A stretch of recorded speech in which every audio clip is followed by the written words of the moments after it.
안녕하세요. 저는 경기도에 살고 있는 열심히 제 삶을 살고 있는 화려한 돌싱입니다. 제가 이혼을 하기 전에는 주변에서 이혼을 접하게 되면 저는 안타까움, 안쓰러움을 표현하곤 했는데요. 그랬던 제가 요즘 지인들에게 이혼을 접하게 되면 잘했다고 합니다. 그만큼 전 지금 제 생활에 만족하고 지내며 요즘 같은 세상에 이혼 같은 건 흠도 되지 않는다고 생각하는데요.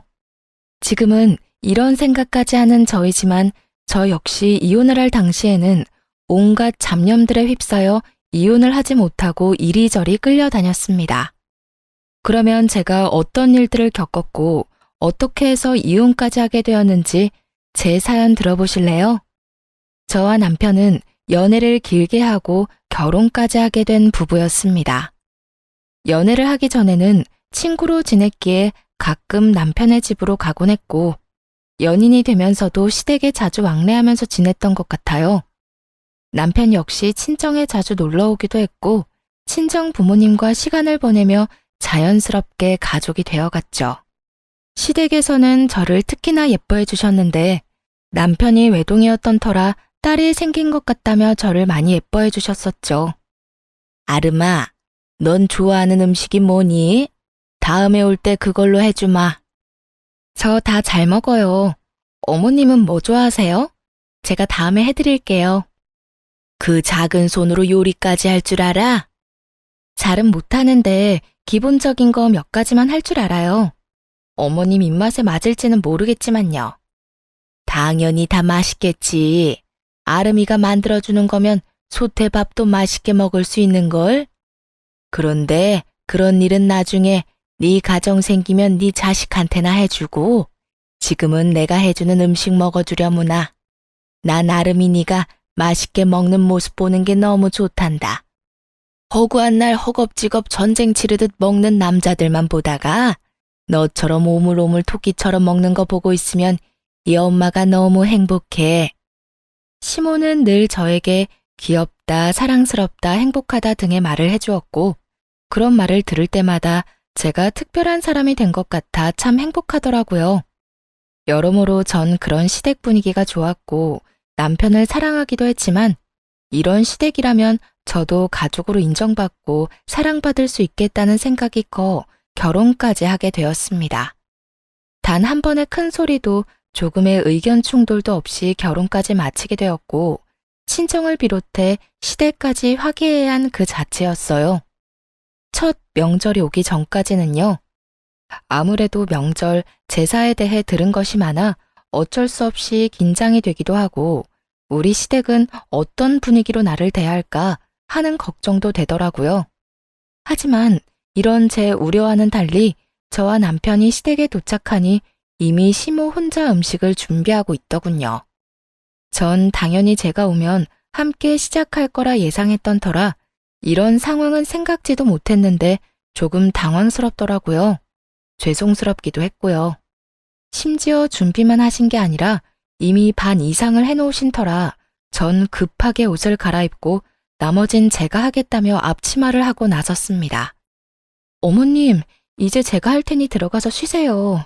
전 당연히 제가 오면 시작하실 줄 알았는데 언제부터 하신 거예요? 죄송해요.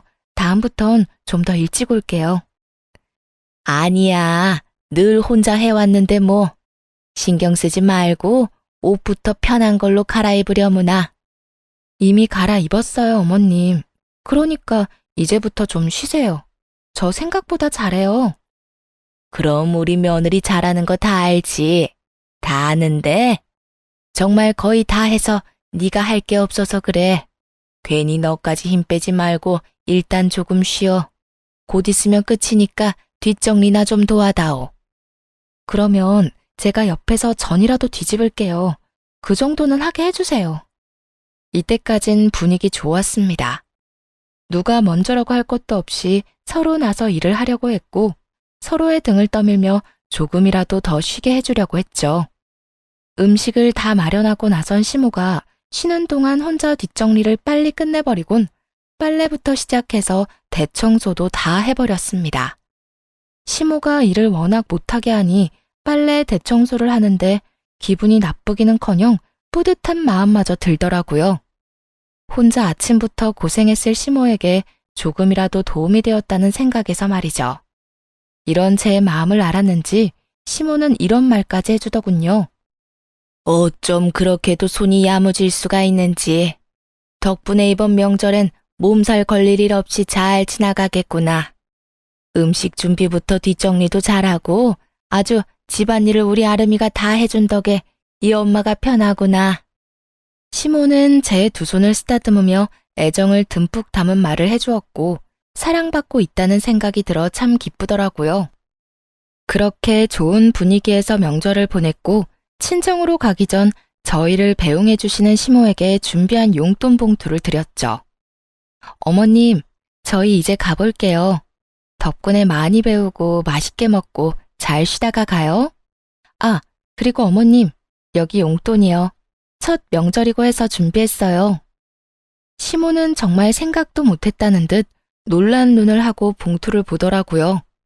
이걸 받아도 되나 하는 고민을 하는 시모의 손에 저는 봉투를 쥐어드렸고 시모는 감동한 듯 저를 보며 이렇게 말하더군요. 어머나, 이런 거 필요 없는데. 이래서 다들 딸 타령을 하는가 보구나. 우리 아들은 생전 이런 봉투 내미는 법이 없었는데.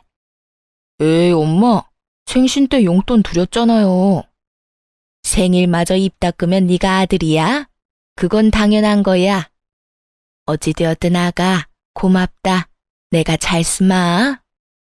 여기까지도 좋았습니다. 그런데 봉투를 확인한 시모가 불현듯 이런 말을 하더라고요. 미세하게 굳은 표정을 지어 보이면서요. 그런데 혹시 너희 친정에도 명절이라고 봉투 준비했니? 전쟁의 시작과도 같은 질문이었습니다.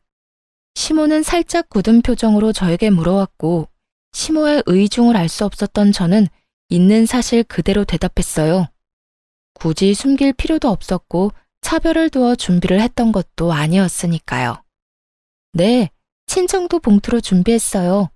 저는 매년 친정에 용돈 드렸었거든요. 그래서 올해도 마찬가지로 준비했어요. 그 순간 시모의 표정이 걷잡을 수 없이 굳어지며 완전히 다른 사람처럼 저에게 따지듯 닥달을 하더라고요. 그런 법이 어디 있니? 이제 시집 왔으면 친정을 챙길 필요 없지 않니?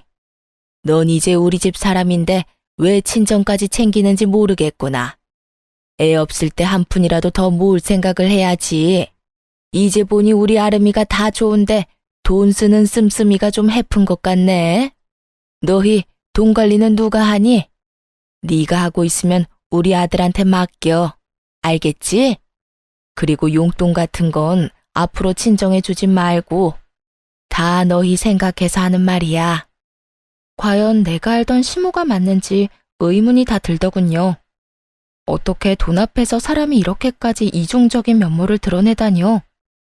얼마나 충격적이었으면 말문이 막히는 것은 물론이고 기분이 나쁘다는 생각조차 들지 않았어요. 제가 아무 말도 하지 않고 있자 제 눈치를 살피던 남편이 입을 떼더라고요. 에이, 엄마, 그런 건 우리가 알아서 할게.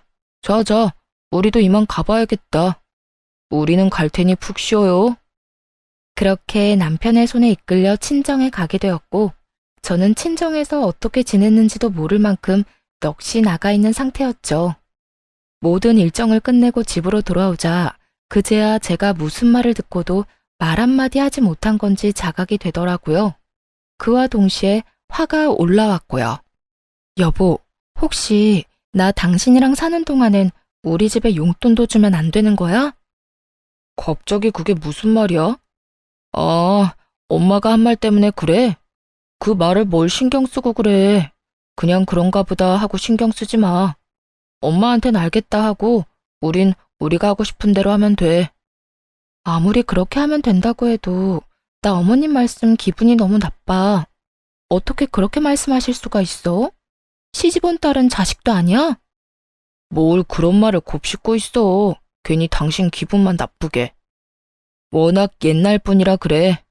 그런 부분에선 아무리 설득하고 타협하려고 해도 도무지 안 되더라고.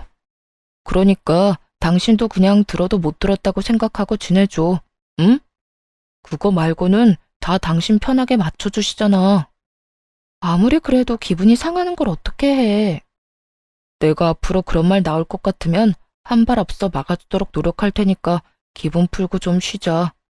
당신도 지금 피곤해서 예민해져 있어. 응? 남편은 제 기분을 풀어주려 노력했고, 저는 기분은 상했지만 그냥 넘어가기로 했습니다. 남편의 말대로 딱 그 부분만 아니면 시모는 꽤 괜찮은 시모라 생각했으니까요. 그 딱 한 가지가 결국 저를 이혼까지 몰고 가게 될 줄은 그땐 몰랐습니다. 몇 번의 명절이 지나고 도무지 적응되지 않을 것만 같던 시모의 고지식한 면모도 적응이 되더라고요. 남편이 당부한 대로 앞에선 그저 네라고 답하고 뒤로는 친정을 챙기면 그만이었으니까요. 처음엔 그렇게 행동하는 저 자신이 싫었는데 어떤 면에선 그렇게 행동하는 것이 괜한 불화를 일으키지도 않고 얼굴을 붉힐 일도 없으니 현명한 며느리로서의 태도란 생각이 들기도 했습니다. 그러던 와중 친정아빠의 생신이 되었고 전 매번 시댁 어른들의 생신상만 차려들었던 것이 마음에 걸리더라고요. 그동안 부모님 생신상 한번 제대로 챙겨드리지 못한 것이 죄송한 마음이 들어 이번 생신은 집에서 대접해 드리기로 했죠. 엄마, 이번 아빠 생신상 내가 차려드릴 테니 시간 맞춰서 우리 집으로 와. 내가 입이 떡 벌어지게 한 상 차려드릴 테니까. 어머, 웬일이라니? 웬일은 무슨? 딸이 시집 가더니 철든 거지 뭐. 매번 시부모님들 생신상 차리면서 아빠 엄마 생각 많이 했었어. 딸이 돼서 제대로 된 생신상 한번 안 차려주고 시집 온 게 내심 죄송스럽기도 했고. 그러니까 이번엔 내가 처음부터 끝까지 다 준비할 테니까 시간 맞춰서 와서 식사만 하셔요. 그래, 알겠어. 네 아빠 또 울겠구먼. 그렇지 않아도 딸이라면 넘어가는 양반인데 그런 딸이 차린 생신상이라고 하면 눈물이 앞을 가려 밥이나 제대로 드실 수 있으려나 모르겠다. 어찌되었든 신경 써줘서 고마워, 딸. 덕분에 아빠 행복하겠네. 엄마와의 통화를 마치고 나니 더욱 죄송한 마음이 들더라고요. 이렇게 기뻐해 주실 줄 알았다면 진작 모셨을 텐데 하는 마음에서요. 전 더욱 생신 준비에 박차를 가했고 전날 장보기를 마치고 당일 아침부터 일어나 생신상을 준비했어요.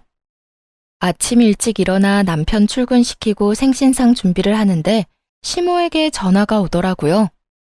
평소에도 통화는 자주 하던 터라 전 아무 생각도 의심도 없이 그 전화를 받게 되었습니다. 아름아, 우리 아들이 그러는데 오늘 사돈어른 생신 너희 집에서 한다며? 그 순간 정말 할 수만 있다면 남편 입을 찢어버리고 싶은 심정이었어요. 평소 시모가 어떤 사상을 가지고 있는 줄 알면서 그런 말을 전하는 것이 제정신 박힌 사람이 할 수 있는 일인가 싶더군요. 네, 밖에서 외식하는 것도 부담스럽고 해서 집에서 모시려고요. 좋은 변명이었다고 생각한 저와는 달리 시모는 제 생각보다 더 대단한 사람이더군요. 제 말에 이런 말을 했으니까요. 외식을 할 필요가 뭐가 있어. 그냥 친정에 가서 있는 반찬에 밥이나 한 끼 먹으면 되는 거지. 다른 것도 아니고 생신이니까 내가 이때껏 네 친정 생신은 챙기게 두었는데 아무래도 안 되겠구나. 앞으로 생신도 챙기지 말거라. 어떻게 된 사람이 이런 말을 할 수가 있는 걸까요? 같은 여자, 같은 며느리의 경험이 있는 사람으로서 다른 것도 아닌 부모님의 생신을 챙기지 말라고 명령할 수가 있는지 이해가 되지 않았어요. 부탁, 권유도 아닌 명령조 시모의 말투에 저 역시 화가 났어요. 네? 아무리 그래도 생신은 챙겨야죠. 생신 챙긴다면서 괜한 낭비하니까 그렇지. 오늘도 봐라. 내가 너희 집 잠시 들린다고 우리 아들한테 연락 안 했으면 이딴 짓이나 하고 있다는 것도 몰랐을 거 아니니? 요즘 물가가 얼마나 올랐는데 생신상을 그것도 집에서 차려준단 말이니? 네가 우리 아들 집에서 그딴 짓거리 하면 퇴근하고 피곤한 우리 아들 제대로 쉬지도 못하고 그게 뭐 하는 짓이냐고? 혹시 아세요? 너무 화가 나면 아찔해진다는 것을요. 저는 생전 처음으로 너무 화가 나 아찔해지는 기분을 느끼게 되었고 그 순간 이때껏 참아왔던 모든 것을 터뜨렸어요. 어머님, 정말 해도 해도 너무하네요. 다른 것도 아니고 생신인데 제가 이 정도도 못 해드리나요? 그거 얼마나 한다고. 그리고 생신상에 드는 비용도 제가 번 제 돈으로 마련하는 거라고요. 그리고 저희가 사는 이 집, 어머님 아들 집이 아니라 제 집도 된다고요. 집 살 때 제 돈도 절반 들어간 거 뻔히 아시면서 왜 그렇게 말씀하세요? 너 지금 나한테 따지고 드는 거니? 다 너 잘 되라고 하는 말인데 네가 이런 식으로 나오면 나 정말 섭섭하다. 너 잘 되라고 하는 말, 그 말이 전 그렇게 싫더라고요. 정말 제가 그리고 저희가 잘 되길 바란다면 이런 식의 강요는 아니지 않나요? 제가 나쁜 길로 빠져 쓰면 안 되는 곳에 돈을 낭비하는 것도 아니고 다른 사람도 아닌 저를 낳아주시고 정성으로 키워주신 부모님께 이 정도 돈과 시간도 쓰면 안 되는 거냐고요. 시모는 늘 우리가 잘 됐으면 한다는 말을 방패로 삼으며 저를 억압해왔고 전 이제 그 억압에서 벗어나기로 했죠. 저도 섭섭해요, 어머님.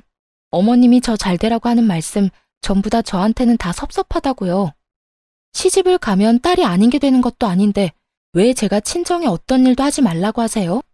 저를 낳아주시고 이날 이때껏 온 정성을 쏟으면서 저를 키워주신 부모님께 아무것도 안 하고 아무 관심도 가지지 않는 게 정말 저를 위하는 일이라고 생각하세요?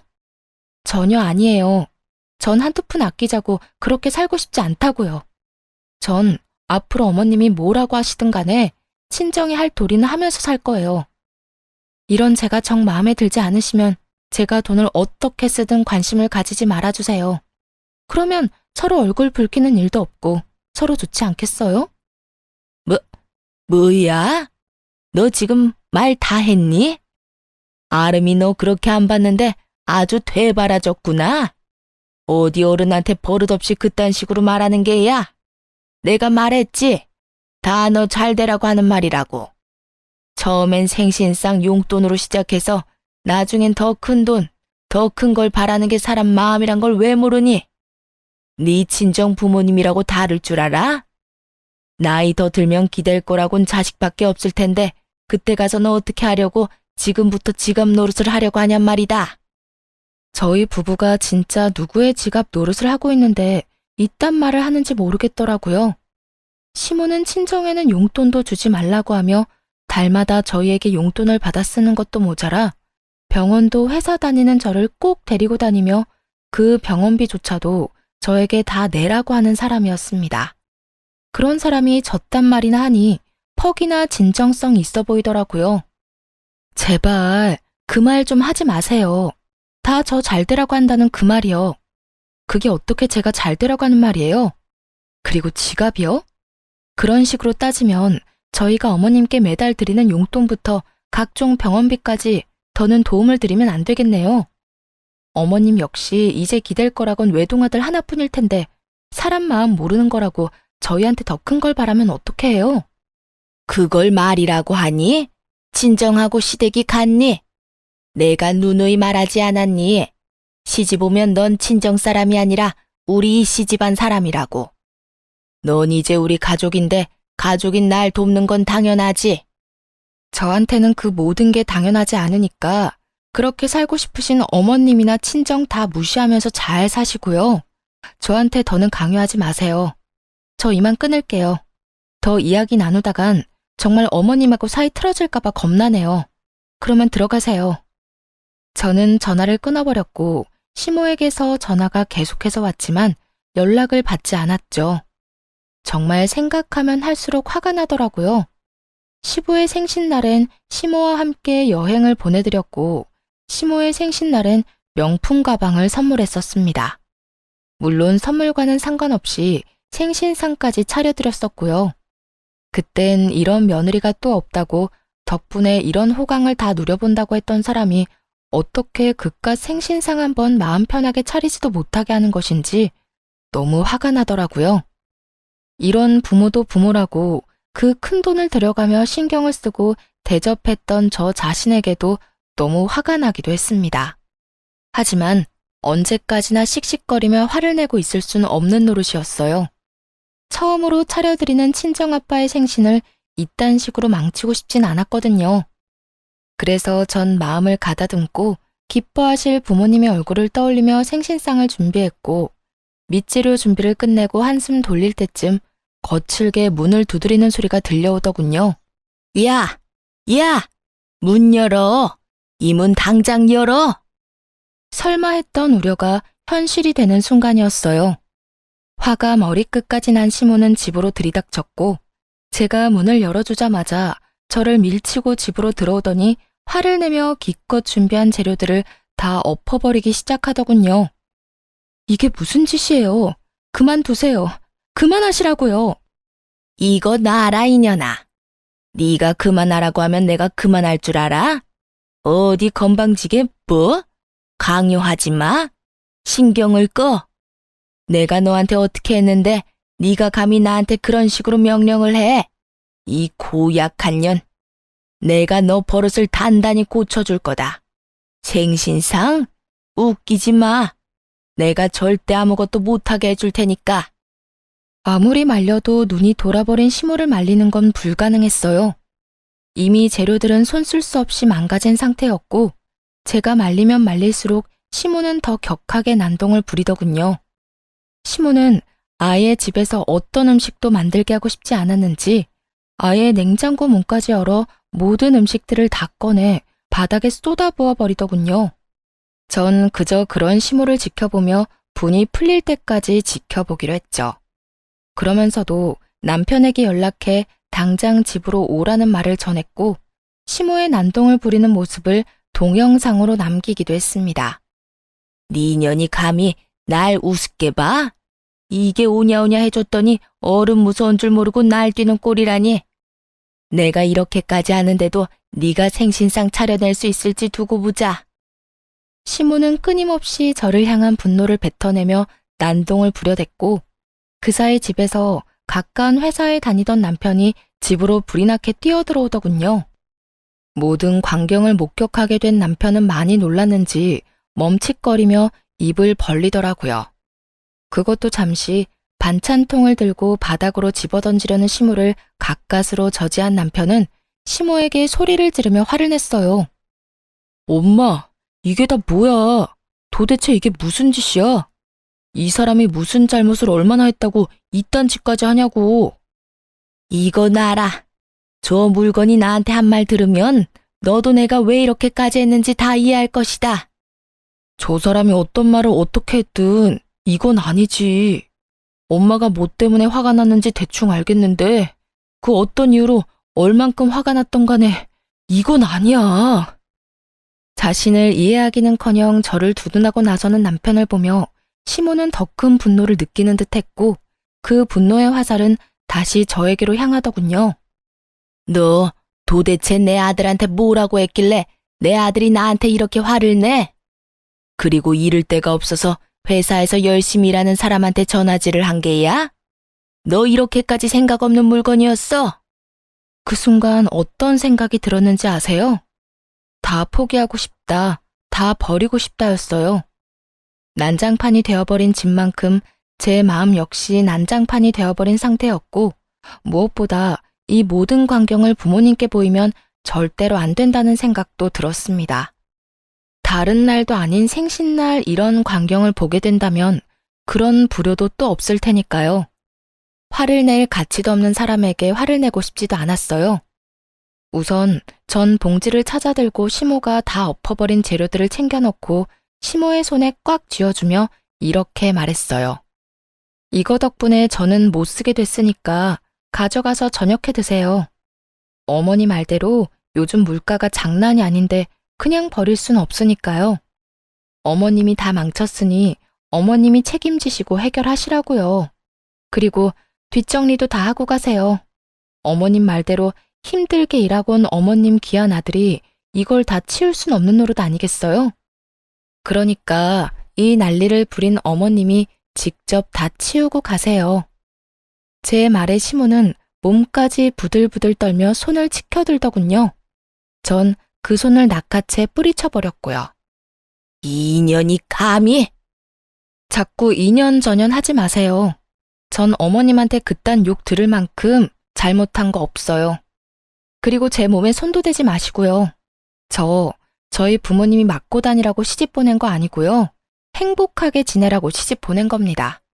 그러니까 앞으로 저한테 함부로 대하지 말아주세요. 여전히 몸을 부들부들 떨던 시모는 누가 말릴 새도 없이 이번엔 제 머리채를 획 잡아버렸고 워낙 순식간에 일어난 일이라 어떤 반응도 하지 못했어요. 그 순간 부모님의 목소리가 들리더라고요. 연락도 없이 이렇게 일찍 와도 되는 거야? 집에 가보고 없으면 전화하면 되죠 뭐. 연락하면 분명 오지 말라고 할 게 뻔하다고요. 아무리 당신 생일상이라고 해도 어떻게 애한테 다 맡겨놓고 가만히 있어요? 나라도 가서 좀 도와야지. 그런데 왜 문이 열려있지? 얘는 겁도 없이... 어머, 이게 다 뭐야? 사돈, 뭐 하는 짓이에요?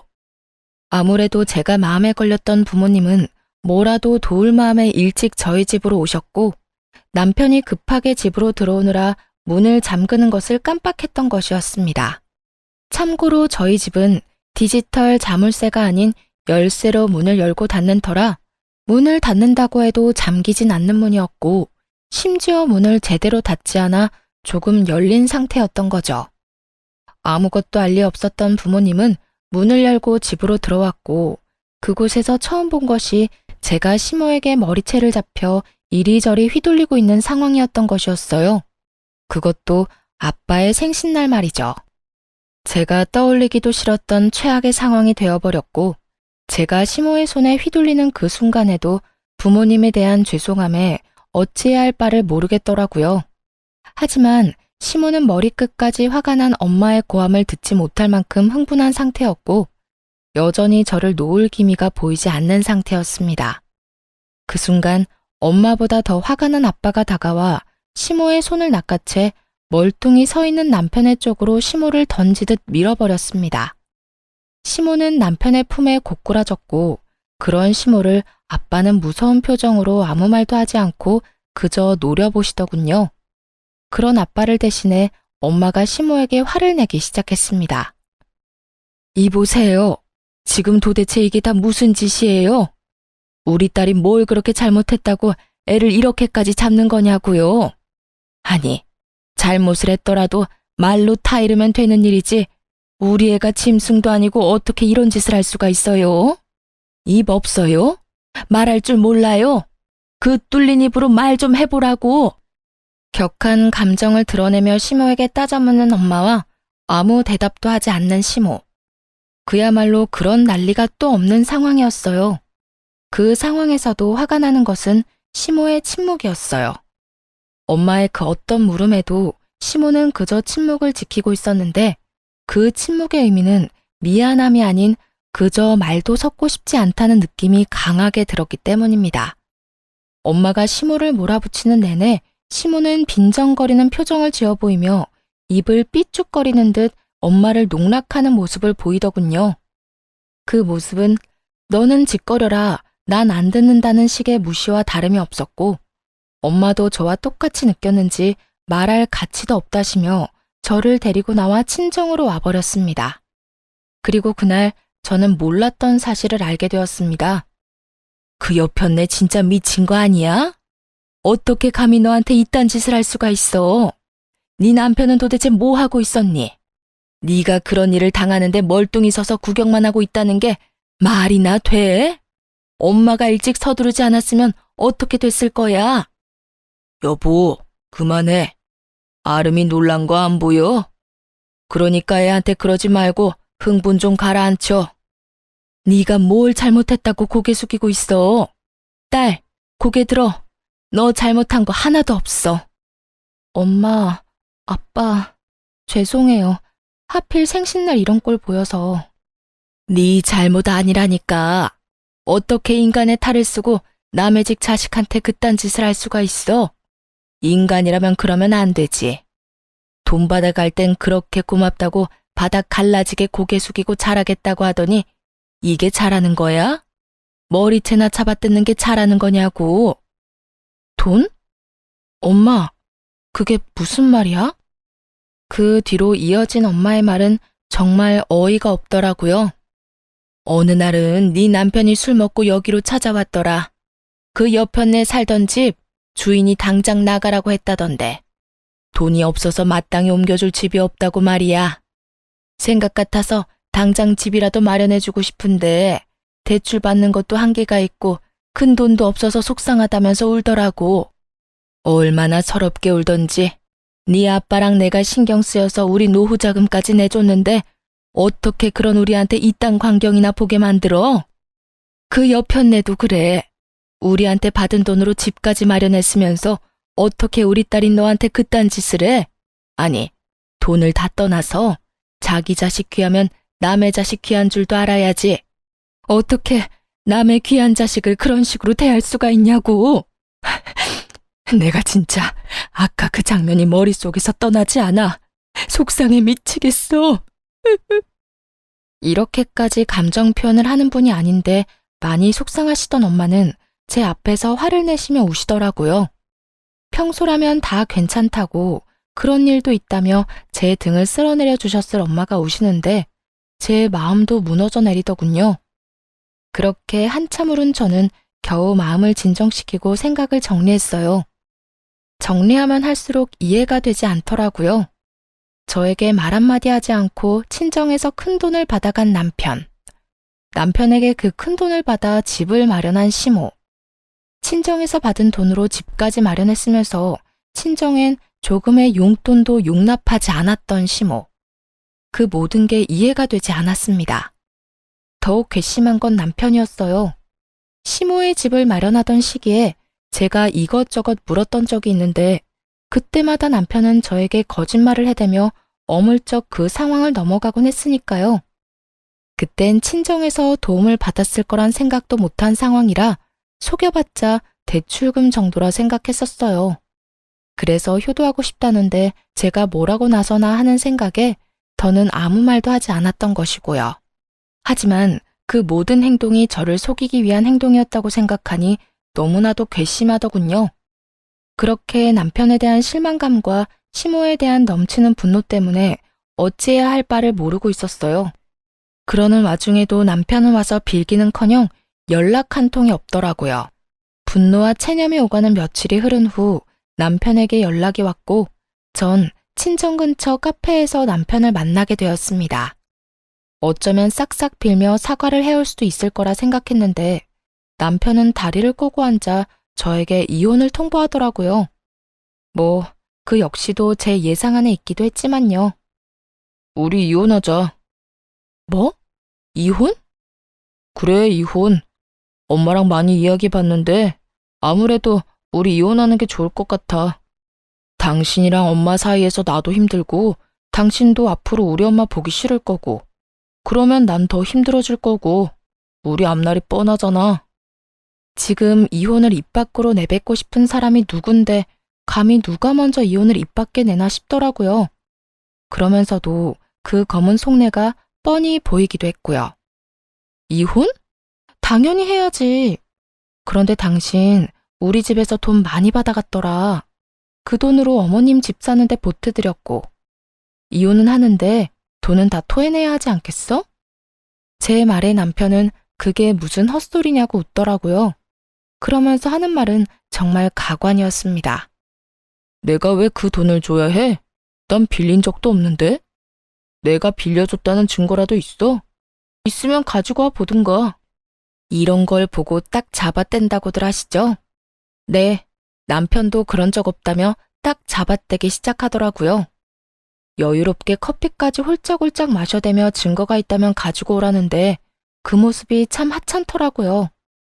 얼마나 보고 배운 것이 없으면 저렇게까지 뻔뻔할까 싶기도 하고 얼마나 생각하는 바가 밑바닥이면 저딴 행동밖에 하지 못할까 싶기도 해서요.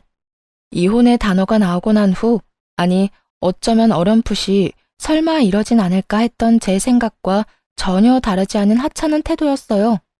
부모님은 남편에게 차용증 한 장 쓰라는 말도 하지 않고 돈을 주었고 이체를 해주었다고는 하나 그냥 준 것이라고 우기면 할 말이 없는 상황이었죠. 하지만 제 부모님은 제가 생각했던 것보다 상황 대처 능력이 더욱 대단한 분들이시더라고요. 증거 있어. 이런 상황을 예상하고 그랬던 건 아니지만 우리 엄마 아빠가 그날 그 상황을 다 동영상으로 남겨놨다고 하시더라고. 네, 맞습니다. 부모님은 차용증 대신 홈 CCTV로 모든 상황을 녹화했고 그 녹화본을 따로 간직하고 계셨다고 하더라고요. 그 홈 CCTV는 제가 설치를 해드린 것이었는데 아무래도 두 분만 계시는 것이 불안해 설치해둔 것이 이렇게 쓰인 것이었죠. 그럴 리가 없다는 표정의 남편을 향해 동영상을 틀고 볼륨을 키웠죠.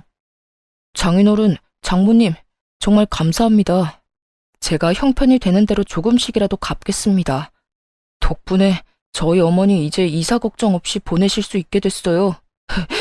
정말 감사합니다. 제가 이자까지 쳐서 꼭 갚겠습니다. 영상 속의 남편은 고개를 바닥에 박고 눈물을 흘리며 온 마음을 다해 감사한 마음을 전하고 있었어요. 그런 남편을 아빠는 일으켜 세우며 진정시켜 주셨고요. 그래, 이 돈으로 해결된다니 다행이네. 좋은 일인데 뭘 그렇게 울고 그래. 인제 그만 울고. 자네, 내가 이 돈 왜 빌려주는 줄 알지? 우리 딸 눈에 눈물 흘리게 하지 말라고 빌려주는 걸세.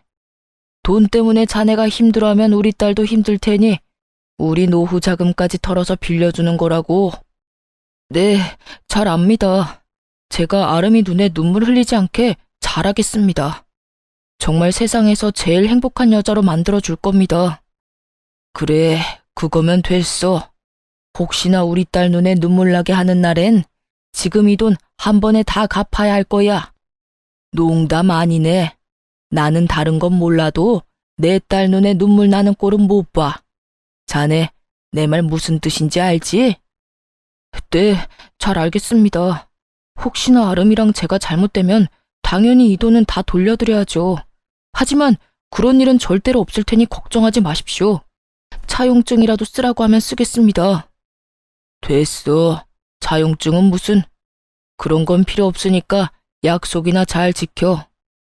아빠의 말처럼 차용증은 필요가 없었죠. 이렇게 버젓이 동영상이 있으니까 말이죠. 남편은 사색이 되어 저에게 아무 말도 하지 못한 채 눈만 동그랗게 치켜뜨고 있었고 전 그런 남편에게 이혼 통보를 되돌려 주었어요. 이혼하자고 했지? 뭐라고 했더라? 우리 앞날이 뻔하다고 했었나? 그렇긴 해. 우리 앞날이 너무 뻔하게 잘 보여서 나도 더는 당신이랑 못 살겠다. 이렇게 이혼할 거 이때까지 왜 참고 살았나 모르겠어. 어찌되었든 위자료 청구는 할 거니까 준비해놔. 당신 포함해서 당신 엄마한테도 소장 갈 거니까 참고하고. 그러면 법원에서 봐. 할 말을 다한 제가 자리에서 일어나려고 하자 손바닥 뒤집듯 태도를 180도 바꿔버린 남편놈이 제일 가벼운 무릎부터 꿇더라고요. 여보, 잠시만. 정말 이혼하자는 말이 아니었어. 그런 뜻이 아니었다고. 내 말 좀 들어봐. 들을 말이 뭐가 있어. 네가 뭘 생각하는지, 어떤 생각으로 나한테 이혼까지 하자고 하는지 누구보다 더 잘 알고 있는 게 난데. 돈 빌려갈 때는 목이 부러지라 조아리면서 다 갚는다고 호언장담을 하더니 뭐? 빌린 적이 없어? 이 영상 없었으면 너 끝까지 그런 적 없다면서 이혼하자고 난리를 부렸겠지? 내 말이 틀려? 됐어. 너 같은 인간 쓰레기를 무슨 말을 더 하겠니? 난 이제 너한테 듣고 싶은 말도 전혀 없고 더는 너 같은 인간한테 하고 싶은 말도 없어. 아니야, 그런 게 아니라고. 난 그저 내가 이혼하자고 하면 당신이 숙이고 들어올 줄 알고 그런 거였어. 그리고 돈은 당신이 막 몰아붙이니까 나도 순간 짜증이 나서 아무 말이나 짓거린 거야. 아, 진짜 구질구질하다. 변명을 하려거든 제대로나 해. 되지도 않는 변명으로 그렇지 않아도 폭발 직전인 사람 더 열받게 하지 말고. 변명이 아니라 진심이야. 제발 내 말 좀 믿어주라. 나 당신 아직 많이 사랑해. 사랑 같은 소리 하네. 이거 나. 남편은 그제야 저를 붙잡고 늘어졌지만 전 그런 남편의 손을 뿌리치고 자리를 벗어났습니다. 그 후 예정대로 남편과 시모에게 소장을 날렸고 그 결과 위자료도 받고 이혼까지 마무리하게 되었습니다. 부모님 역시 전 남편에게 빌려주었던 돈을 다 돌려받게 되었고요. 친정 부모님께 줄 돈과 저에게 줄 위자료 때문에 전 시모는 집을 다시 팔고 작은 월세집으로 이사하게 되었고, 전 남편 역시 저에게 최고액의 위자료를 주게 된 탓에 빚쟁이가 되어 전 시모의 집으로 들어가게 되었죠. 그렇게 모든 게 끝났다고 생각했는데 전 시모에게 전화가 오더라고요. 아름아, 잘 지냈니? 첫 마디에서 온몸에 소름이 쫙 돋는 것이 귀신 목소리를 들은 것처럼 기분 나쁜 소름이 돋더군요. 전 아무 대답도 하지 않았고 그런 상황을 예상했다는 듯 시모는 아랑곳하지 않고 자기 말을 이어나가더군요. 잘 지내지? 잘 지내겠지. 우리 아름이는 야무지고 똑똑하니까. 다름이 아니라 내가 그동안 생각 많이 해봤는데 내가 여러모로 너한테 몹쓸 짓을 많이 했더구나. 너 같은 며느리가 또 어디 있다고 내가 너한테 그런 짓을 한 건지. 네 남편, 아니, 우리 아들한테 혼 많이 났다. 나 때문에 너랑 이혼하게 됐다고 날 많이 원망하더구나. 틀린 말은 아니지. 내가 널 이혼시킨 거나 마찬가지지. 내가 정말 미안해. 그래서 말인데, 내가 이렇게 사과할 테니 이혼은 없던 일로 하면 안 되겠니? 기가 막히더라고요. 이제 와서 속내가 뻔히 보이는 사과를 하는 것도 어이가 없었지만 전 남편 역시 어이없기는 매 한 가지였어요. 본인이 누굴 원망할 처지조차 되지 않으면서 감히 누굴 원망하는 것인지. 저요, 전 시모에게 그 모진 수모를 겪었을 때도, 전 남편이 저도 모르게 큰 돈을 친정에서 받아갔을 때도 화가 나고 괘씸하긴 했지만 이혼하겠다고 확실하게 마음먹은 건 아니었어요. 시모야 연을 끊고 살면 되는 거고 다른 사치 부리는 데 쓴 돈도 아닌 부모 집 마련해준다고 빌려간 돈이야 갚으면 그만이라고 생각했으니까요. 하지만 전 남편은 제 이런 마음을 짓밟는 것도 모자라 부모님이 자신을 믿고 차용증을 쓰지 않았다는 것을 악용해 돈까지 꿀꺽 삼키려는 모습을 보며 비로소 이혼을 결심하게 되었던 것이었어요. 물론 불을 지핀 건 시모가 맞지만 그 작은 불씨를 큰 불로 만든 것이 본인이면서 시모를 앞세워 저를 설득하려는 그 속내가 참 어이없으면서도 화가 나더군요. 저는 그럴 생각 없어요. 전 그 인간한테도 오만정이 다 떨어졌다고요. 받을 도움은 다 받고 돈 안 갚아도 되겠다 싶으니까 저부터 버리는 남자, 당신 같으면 데리고 살고 싶겠어요? 거기에다 집도 절도 없는 빚쟁이인 남자를요? 저 그 정도로 바보는 아니에요.